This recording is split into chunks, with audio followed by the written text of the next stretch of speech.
తర్వాత ఇతడు 1971 కన్నడంలో రూపొందించిన కుల గౌరవం చిత్రం రాజ్-కుమార్ భారతి జయంతిలతో దాన్ని తెలుగులో ఎన్టీఆర్ 1972లో నిర్మించిన కుల గౌరవం చిత్రానికి ఇతడే దర్శకుడు కావడం విశేషం.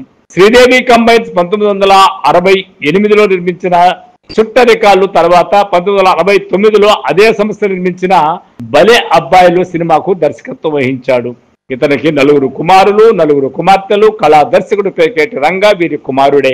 తమిళ నటుడు ప్రశాంత్ ఇతని మనవడు. అలాంటి నటుడు ఎన్నో సినిమాలలో కామెడీ వేషాలతో అలరించిన ఆయన అటు దర్శకుడిగా, నిర్మాతగా, సినిమా సంస్థల్లో ప్రత్యేకమైనటువంటి వ్యక్తిగా, పిఆర్ఓగా పనిచేసి చివరికి 2006 డిసెంబర్ 30వ తేదీన చెన్నైలో మరణించాడు. సో దేవదాసు సినిమా గుర్తున్ననాడు పేకేటి శివరాం మనందరికీ గుర్తుంటాడు. Thank you. I'm Viswanath. Peketi Sivaram గురించి అయినా మీరు దేవదాసు సినిమాను మళ్ళీ ఒకసారి చూడండి.